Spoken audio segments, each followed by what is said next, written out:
मस्ती टाइम है भी। देखिए हम लोग कितना मस्ती कर रहे हैं। आज हमारे घर में हमारे भैया भाभी जी आए हैं, तो फिर हम लोग उन लोगों के साथ पिकनिक मनाने गए हैं। हमारा जो फार्म हाउस है वहीं पे सब लोग गए हैं शाम के टाइम में। पे ये मेरा भतीजा है और ये मेरी भाभी जी हैं।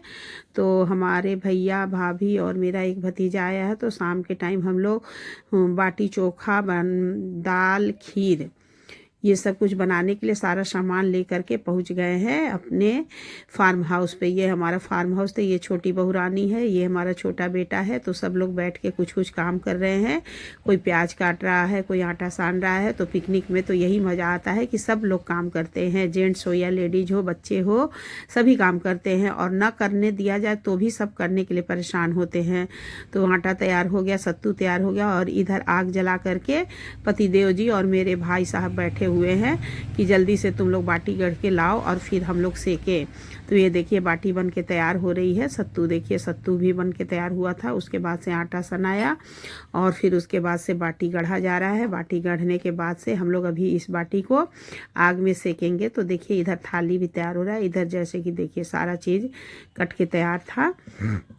ये सलाद की भी तैयारी हो रही है। उधर दाल फ्राई करने की तैयारी हो रही है। और ये मेरा बेटा आज दाल फ्राई करेगा, बोला मॉम मैं तैयार करूँगा।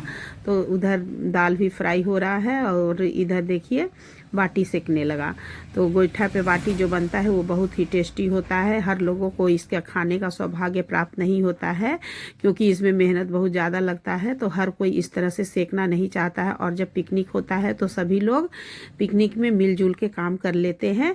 बाकी जब अकेले बनाना होता है तो लोग सोचता है कि अरे बहुत मेहनत है, कौन बनाएगा, चलो ऐसे ही बना के खा लेते हैं, और नहीं बनाते हैं। तो ये देखिए चोखा बन के हमारा तैयार रखा हुआ है और खीर भी बन के रखा हुआ है। और उधर दाल फ्राई हो रहा है। दाल फ्राई हो जाएगी उसके बाद सभी को खाना मिलेगा। हमारी पोती गई है तो इन्हें भूख लग गई, ये सो करके दूध पीने लगी। इन्हें बस सिर्फ बोतल से दूध पीने के लिए चाहिए, और दूध जब पी लेंगी तो इनका पेट भर जाएगा। उसके बाद से इन्हें मोबाइल देखने के लिए चाहिए। बाटी सेकने में मेहनत तो है ही, लेकिन मज़ा भी है। पिकनिक का मज़ा ही कुछ और होता है। तो इस तरह से देखिए हम लोगों की बाटी सीख करके तैयार हो रही है, तैयार हो गई है। और अब इसे झाड़ने के लिए एक कपड़े में अच्छे से झाड़ना होता है। यदि अच्छे से नहीं झाड़ेंगी तो फिर आपको बाटी खाने में किरकिरा लगेगा, क्योंकि गोइठे में बनता है। तो देखिए इस तरह से कपड़े में हम लोग को बाटी डाल करके उसे खूब अच्छे से झकझोर करके साफ़ कर लेते हैं।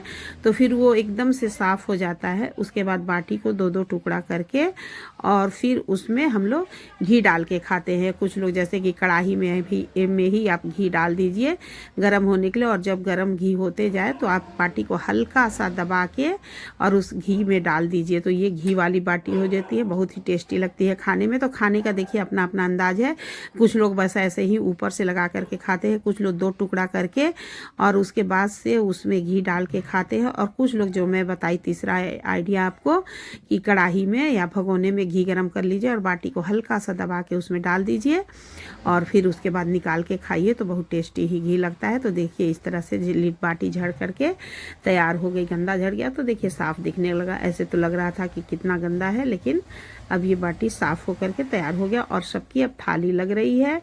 तो थाली देखिए लग गया, सब लोग खाने लगे। दाल बना है, पांच तरह का दाल मिला करके मिक्स दाल बना है, और खीर, बाटी, चोखा, सलाद। तो सब लोग खा रहे हैं। ये भाभी जी खा रही हैं, उधर भाई साहब खा रहे हैं, पतिदेव जी खा रहे हैं, भतीजा खा रहा है, और सबकी थाली तैयार है। फिर उसके बाद हम लोग भी बैठेंगे खाने के लिए।